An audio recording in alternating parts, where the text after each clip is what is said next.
He was born into the hush of snow, not into war, not into glory, but into the soundless breath of Finland's winter, where even the wind seemed afraid to disturb the peace of the white forests. The land of Karelia stretched endless and empty, a great silence pressed beneath skies of iron and rivers locked in glass. It was there, on a morning without color, that Simo Häyhä first opened his eyes. December 17, 1905. Just another child among 8. To a family that had no time for legends, only chores, prayer, and the stubborn work of survival. His father, Juho, was a man carved from frost and habit. His mother, Katrina, carried quiet endurance like a second skin. They farmed the land because it was all they knew, digging through snow to find what little earth remained soft beneath. Simo's earliest memories were not of people, but of patterns, the way snow settled on fence posts, the way breath crystallized in air, the slow ticking of ice expanding on the roof at night. It was a world of rhythm, slow, measured, unyielding.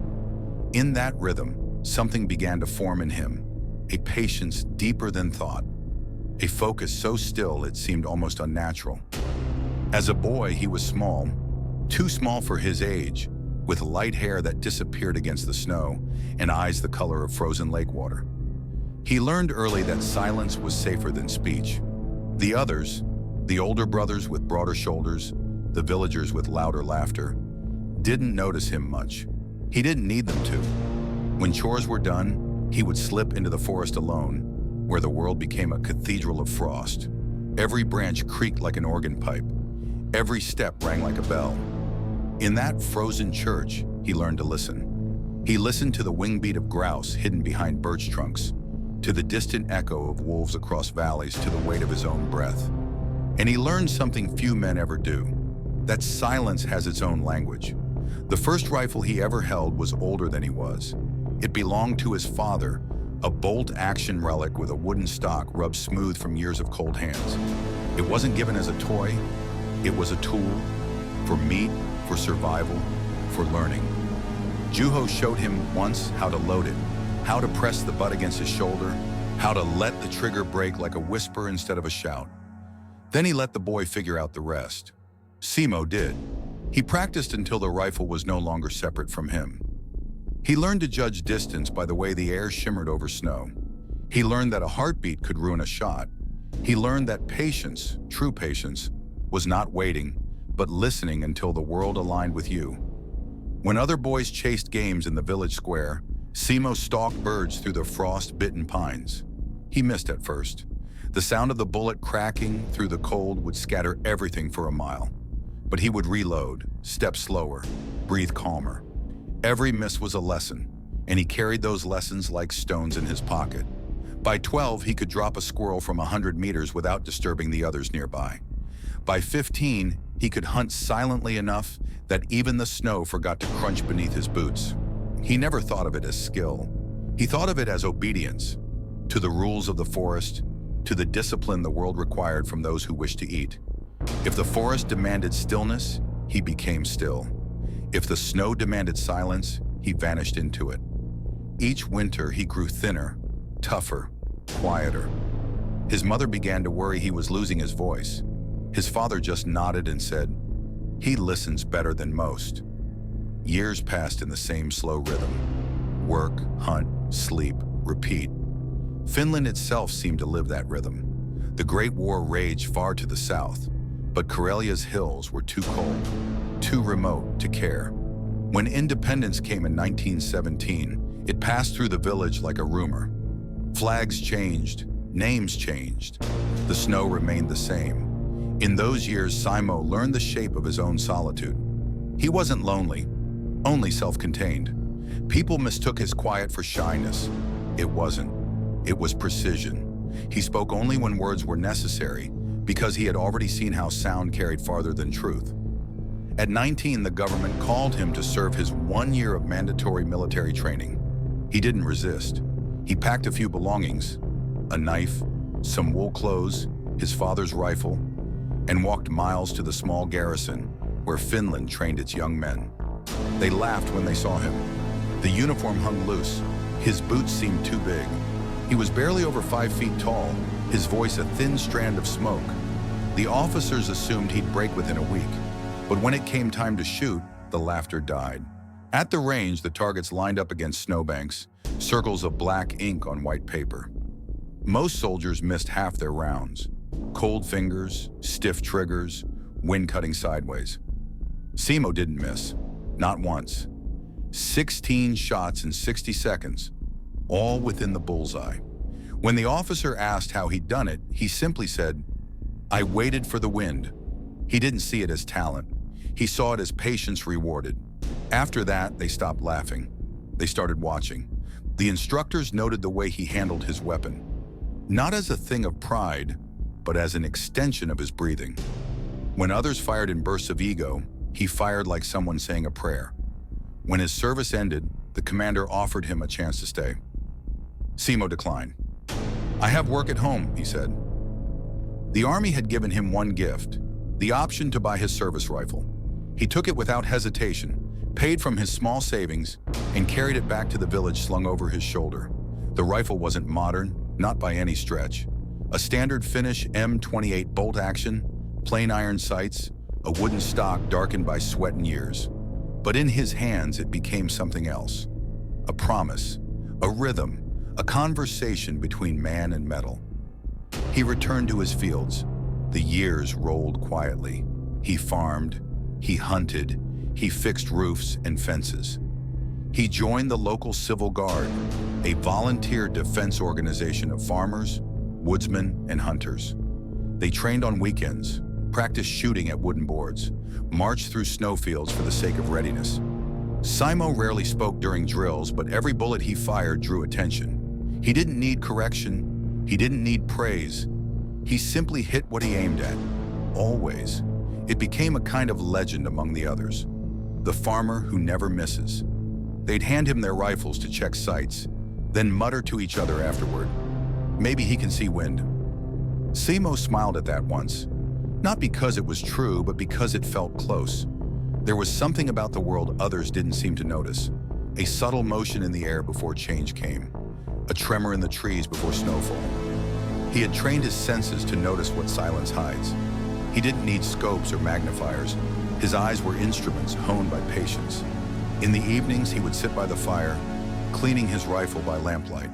Every part had its place, every movement its purpose. He disassembled it like a ritual: barrel, bolt, chamber, stock, each wiped clean, inspected, oiled, returned. It wasn't just maintenance, it was meditation. He often thought that if the world ever fell apart, he'd recognize it first, not by the sound of gunfire, but by the silence that followed. Outside his window, snow fell again. It always did. Time in Karelia didn't move forward, it circled. Winters blurred into each other, each indistinguishable from the last. The same wolves cried in the same forests, the same stars hung over the frozen lakes. And yet, somewhere beyond those forests, the world was changing. Germany was rebuilding an empire. The Soviet Union was tightening its fist. Finland stood between them like a leaf between stones. Simo didn't read newspapers. He didn't care for politics. But rumors reached even the quietest corners. Men disappearing near borders, cities filling with soldiers, the hum of something coming. By the late 1930s, tension had become a kind of weather. You could feel it in the air. Thick, invisible, electric. When Stalin demanded land from Finland, people whispered that it would blow over. Stalin always demanded something from someone. But when the government refused and Soviet divisions began to mass on the Karelian border, the whispers stopped. It was November 1939 when the sky first shook with artillery. Simo was 34. He was mending a fence when he heard the thunder. A deep, rolling sound, too heavy for weather. He turned toward the horizon, and in the distance, the faint orange pulse of explosions flickered through the gray. War had come. He didn't rush. He finished tying the fence, set down his gloves, and went inside to gather what he needed. A rifle, a knife, wool, matches, bread. When his neighbor asked if he was afraid, he said only, "I've been cold before." He reported to the Civil Guard outpost that night. They assigned him to Infantry Regiment 34, under Captain Arne Utalainen, a man known for hard orders and harder discipline. Simo said little, only nodded. When they asked about his experience, he mentioned his competitions, his training. Someone recognized his name and smiled. "Ah," they said, "the ghost from Rautjärvi." He didn't respond. He just checked his rifle. In the following days, the men of the 6th Battalion marched east through deep snow. The world turned white, endless, without horizon. Each breath froze to mist. They set up positions near a river called Kola, a name that would one day echo through history. The Soviet army came like an avalanche. Tanks, planes, men in brown coats marching through the drifts. They outnumbered the Finns 50-1, but the land belonged to Finland, and the land itself was a weapon. Simo had no illusions. He wasn't a soldier of dreams or speeches. He was a hunter, and this was another hunt. Only the prey walked on 2 legs. He moved through the snow like something half-remembered, his white suit blending with the drifts, his rifle cradled like a prayer. The others whispered when he passed, some out of respect, some out of superstition. In the trenches, men cursed and shook. They lit fires and stamped their feet to stay warm. Simo sat apart, silent, still as frost. When asked what he was thinking, he said, "Nothing." But he was listening. To the forest, to the wind, to the rhythm of approaching death. He built his first nest 2 days later. He chose a slope overlooking a narrow valley where the Soviets moved supplies. He dug into the snow until only the rifle barrel protruded, lined the edges with ice to prevent collapse, and packed snow ahead of the muzzle so no smoke would betray him. He lay there for hours, face pressed against the stock, breathing slow, tasting metal and cold. He could see them in the distance, brown specks against the endless white, walking in lines, heavy and clumsy. They didn't belong here. The forest didn't accept them. Simo adjusted his sight. Iron only. He refused a scope. Too risky. The sun could glint off the lens, reveal position, call death. Iron was enough. Iron and instinct. He waited. Minutes passed into hours. Snow began to fall, soft and steady. The world shrank to the length of his rifle barrel. He thought about home, about the fire, the quiet, the field sleeping under frost. He didn't think of war. He thought of balance. Through the falling snow, one soldier stumbled, then another. Voices, laughter, the careless sound of men who believed themselves alone. Simo's finger brushed the trigger. Not yet pressure, just contact. A reminder of the thin thread between stillness and thunder. He watched their breath rise in white plumes. He measured the distance by how long it took their echo to return. 150 meters, the same distance he had trained for all his life. He closed one eye. The forest seemed to hold its breath with him. And then, silence, deeper than silence. The moment before creation, the instant between heartbeats where nothing exists. He exhaled. The rifle cracked. For a moment, the sound seemed to vanish into the endless white, swallowed by snow, by silence, by time itself. Then the echo returned, faint and distant, as if the forest were whispering it back. In that single instant, something within him changed. The quiet hunter of Karelia was gone. What remained was something colder, sharper, forged by stillness, bound to the rhythm of breath and death.